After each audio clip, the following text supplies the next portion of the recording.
Progressive journalists and politicians have issued endless histrionic tirades falsely accusing Donald Trump of colluding with the Russian government to influence American elections. But a new bombshell report has revealed that the Kamala Harris campaign is working with the UK Labour Party to censor social media and news outlets inside the United States in the hope of impacting the 2024 presidential contest. Many Republicans had already voiced concerns after it was discovered that over 100 Labor staff members were traveling to the United States in order to campaign for Harris in states like North Carolina and Pennsylvania. The report, compiled by journalist Paul Thacker, lays out a much deeper relationship between the Harris campaign and foreign political agents, setting a shared agenda that includes the destruction of Elon Musk's Twitter. After 8 years of accusing Donald Trump of being a treasonous agent of foreign powers, it's now clear that the Democratic Party is more than happy to collude with elements of the government of the United Kingdom to manipulate domestic American politics. In addition to the direct importation of foreign political operatives to advise and direct different aspects of the Harris campaign, Thacker's report reveals that the highly partisan nonprofit organization Center for Countering Digital Hate has served as a vehicle for outside influence. The CCDH is itself an influence operation created by the UK think tank Labour Together, headed by progressive political strategist Morgan McSweeney, who also serves as an advisor to Kamala Harris. In the United Kingdom, the CCDH has been responsible for championing censorship under the guise of stopping misinformation, and its US-based office has helped to coordinate advertiser boycotts against right-leaning news outlets like The Federalist and Zero Hedge. McSweeney has been credited with the rise of Labour Prime Minister Keir Starmer, who has taken tyrannical action in an effort to destroy free speech in his country. After riots broke out among native British citizens in response to the mass knife murder of several young children, Starmer cleared the prisons of violent criminals to make space for the jailing of political dissidents. Starmer initiated a radical crackdown on social media posts, going so far as to arrest citizens simply for sharing posts made by other people that criticize the government's immigration policy. Starmer's government has also made a habit of arresting Christians for praying outside silently. This is exactly the level of government censorship the Democrats are hoping to bring to the United States. The truth is that the ruling classes of both the United States and the United Kingdom share more in common with each other than they do with the citizens of the nations which they exercise power over. Both the Labour and Democratic parties are trying to subdue populist uprisings from the native population as they attempt to demographically transform their respective nations to secure permanent political dominion. The leadership of both parties sees themselves as a part of a larger global order with a duty to bring the entire world under the control of a unified political consensus. That's why the Harris campaign didn't hesitate to coordinate with a foreign government for the purpose of manipulating the political process inside the United States. One of the internal CCDH documents disclosed in the report features a list of annual priorities for the organization, which reads like a to-do list created by a cartoon supervillain.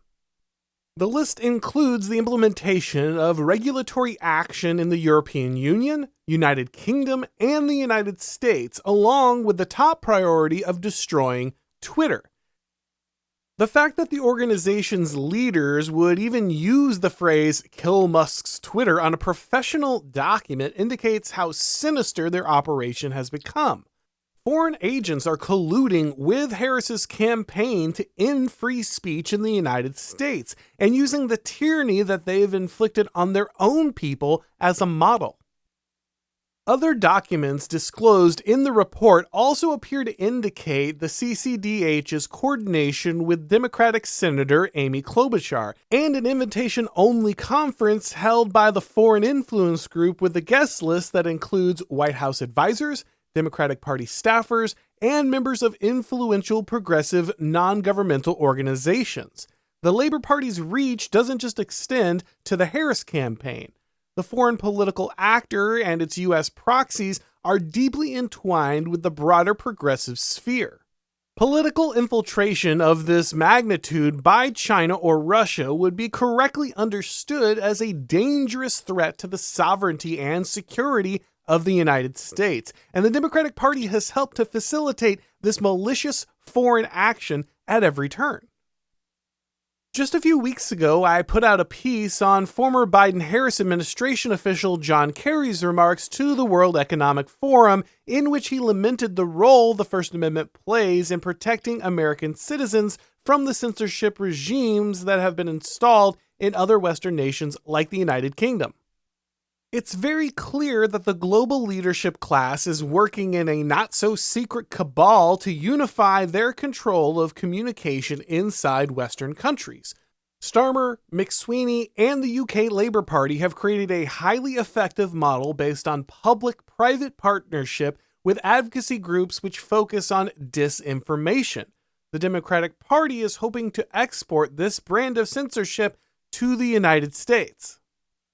Progressives in the United States have already created an entire NGO complex around this goal, and they're hoping to turn that weapon against the one social media platform which has declared itself a haven for free speech, Elon Musk's Twitter.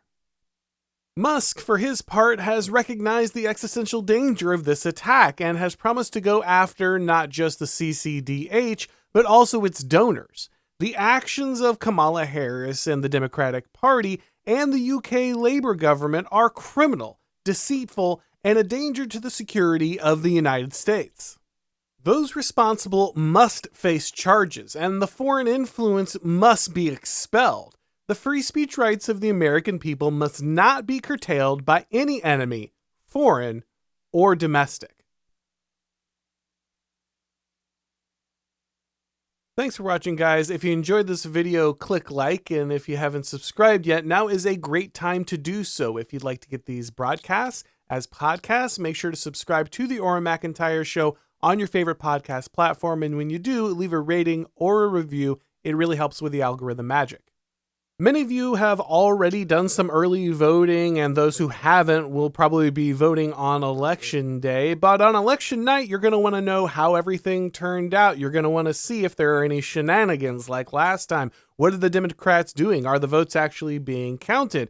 If you want to get the best election coverage, you should tune into The Blaze. We're going to have all your favorite Blaze hosts, including myself, in studio giving commentary, and we're going to break down everything that's going on. If you want to watch that, you need to go to blazeelection.com/Auron, and you can use that to get $40 off when you subscribe to The Blaze. That's blazeelection.com/Auron. You'll get $40 off that subscription, and then you can join me and the rest of the Blaze crew as we break down the results.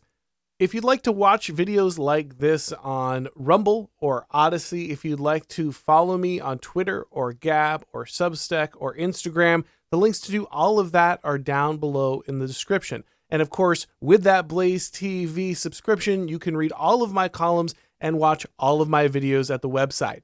Thank you everybody for watching, and as always, I'll talk to you next time.